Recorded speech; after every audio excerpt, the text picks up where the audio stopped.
Hello, my children of the popcorn. Well, today we're here to celebrate one of my favorite character actors, Donald Pleasence.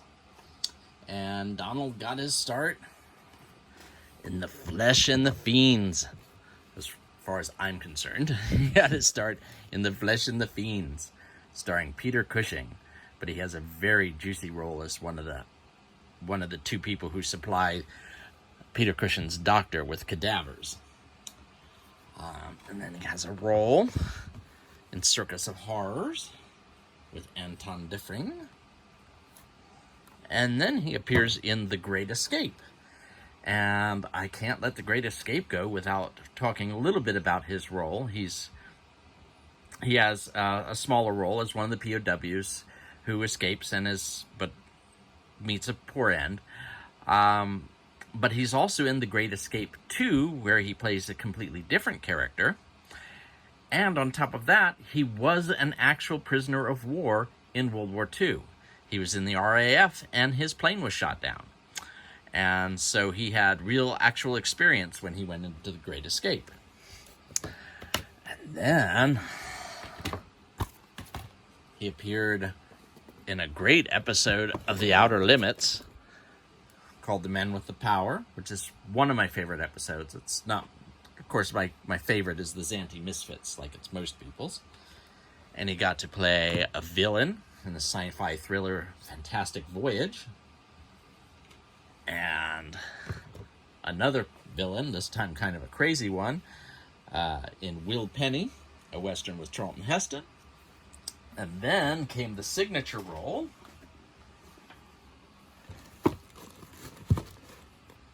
of Ernst Stavro Blofeld in You Only Live Twice.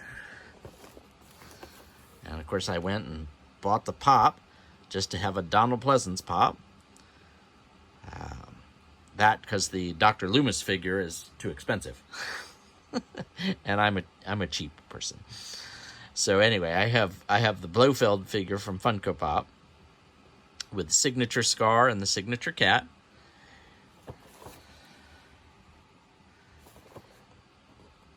And he not only does he play a great Blofeld, but as you can see, he's obviously the basis for the Dr. Evil character. And sadly, since this is a 1967 James Bond film that not many people watch these days, Dr. Evil is probably a lot more famous than Blofeld. But Dr. Evil is based on Donald Pleasence's performance as Blofeld. Then he has a fantastic performance in Wake and Fright, an Australian film about the outback. And then continuing the science fiction, he appears in George Lucas's pre-Star Wars film, THX 1138. Second only to Robert Duvall in it. He's in a wonderful film called Deathline as a detective. Christopher Lee just has a small role here. Donald Pleasence is the real star. This film is also known as Raw Meat. He has a neat role with his daughter, Angela Pleasence, in From Beyond the Grave. And when asked why he did so many horror films, he said it's because he has 6 daughters to support. And many of them became actresses. He did The Freak Maker, which is this is a really rather goofy looking slip, no offense. The back is a normal slip. And here's the actual film.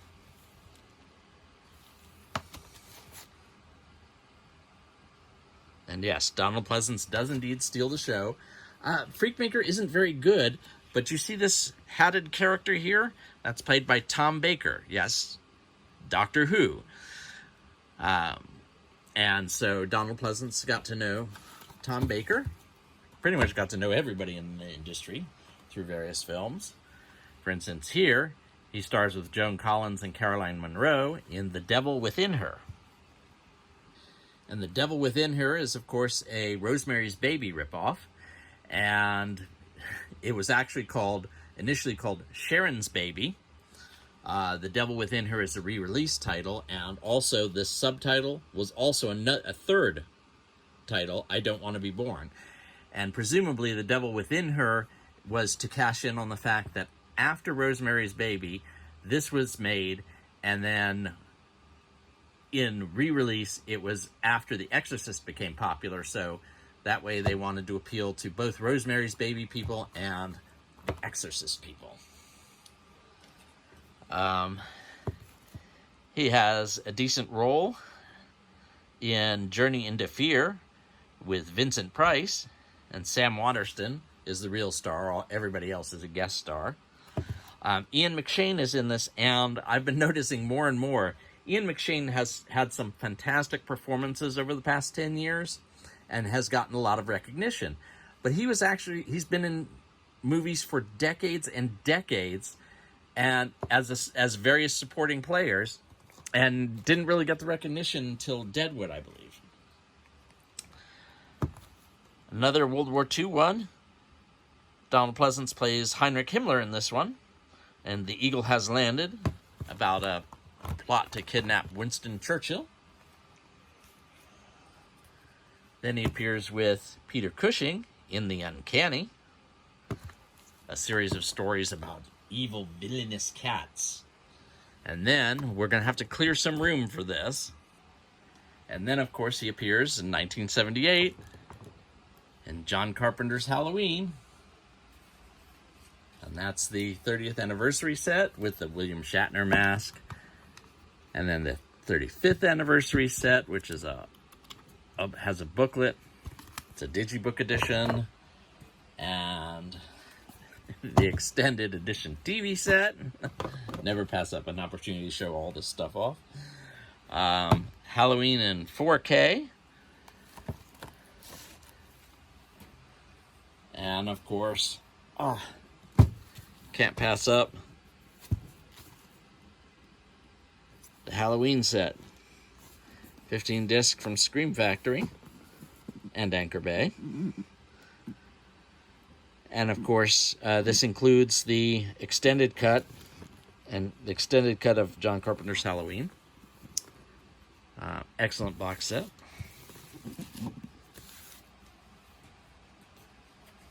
And then he gets to be Dr. Seward in Dracula. I would have liked him as Van Helsing, but Laurence Olivier as Van Helsing's quite good in this.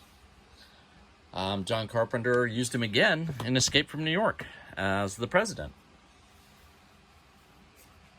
Then he appears again with Vincent Price in The Monster Club. And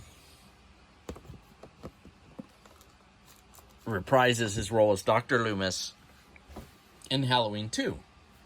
And I love this steelbook, which has a lot of fingerprint smudges. But yeah, the artwork on that steelbook's fantastic, so much so that I had to buy it, even though I had the huge set. And they did a new transfer, so Halloween 2 looks better on that than it does on the one in the set. The Escape from New York, I love the integrated Scream Factory artwork. I just would like them to do the rest of the films.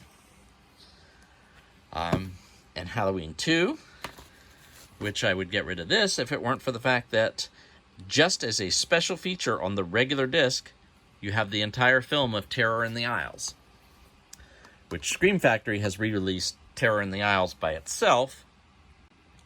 And Scream Factory's release has two versions, the TV and the regular, and this is just the regular version. And it's in standard definition, whereas Scream Factory's is in high definition, but this will do for me. The very hard to find Alone in the Dark. This is a Spanish DVD, as you might be able to tell.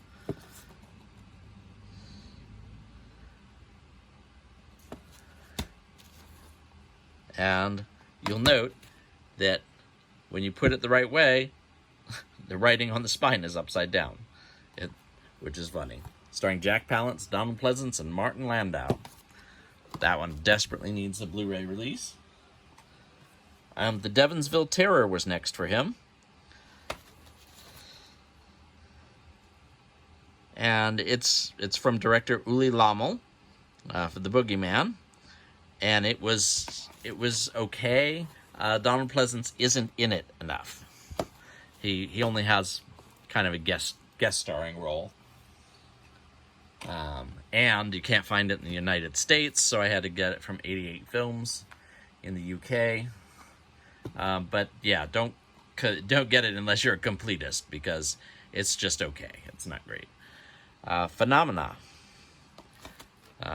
One of Dario Argento's, well, I was going to say weirder films, but you know, the Italian directors have so many weird films. This is an excellent edition, much better than the American DVD you can get, which is labeled Creepers, which is a severely cut down version. And then he goes from being from Dr. Loomis to Father Loomis in John Carpenter's Prince of Darkness. And I love the artwork on the steelbook. But as much as I love the artwork on the steelbook and the Blu-ray involved, I also have this steelbook from the UK. It was a Zavvi exclusive because it has a 4K disc. And this was a year or two before Scream Factory decided to do their 4K disc. So, and I imagine it uses the same transfer. And then, but wait, you also get Halloween 4, The Return of Michael Myers, also in the big box set. But this is the Anchor Bay tin, limited edition tin, and I've never opened this one. I may someday. After that, he appears in Edgar Allan Poe's The House of Usher, which is a VSA release from Vinegar Syndrome. And the film isn't very good, but it stars Donald Pleasence and Oliver Reed, and they both try to out-crazy each other. And so the last half hour is, I believe, well worth the price of admission, but you do have to struggle through the first hour of the film to get there. Then River of Death. They really liked having Donald Pleasence play Nazis, and so he plays a Nazi or former Nazi, depending on how you look at it, here, who's hunting another Nazi, Robert Vaughn, who crippled him. And Michael Dudikoff might clue you into the fact that this is a canon film, and being a canon film, it is disjointed, but of some interest. And Herbert Lom is in it, he's pretty funny, and L.Q. Jones is in it, he's pretty funny, so it's okay. Paganini Horror, this is from Severin. UK has a release of it as well. I don't remember who put it out in the UK. I found this to be an interesting one. A lot of people were disappointed in it, but I enjoyed it.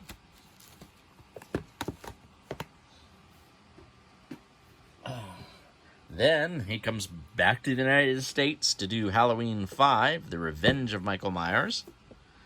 And Michael lives, and this time they're ready.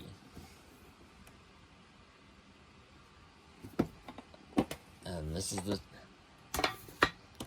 tin, which comes with a chapter card, that is the poster, and then the DVD is like that.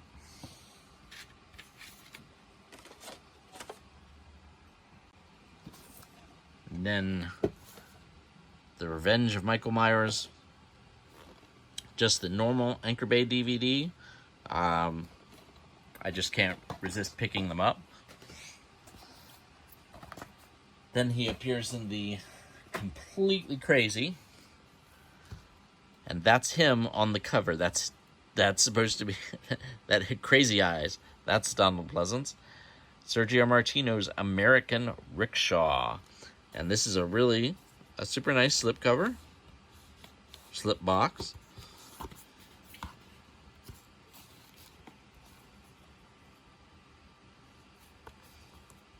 And it's hilarious. It's crazy enough to be hilarious.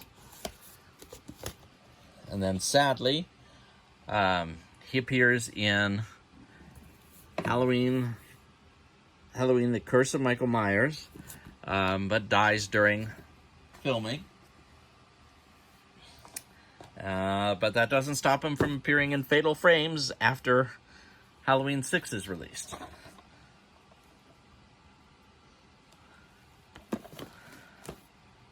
And that is my Donald Pleasence collection. Oops, and almost forgot this little beauty because it was in the Peter Cushing section, but Land of the Minotaur, starring Donald Pleasence and Peter Cushing. Click like, subscribe, or even comment below, because I want to hear what you think. No fair.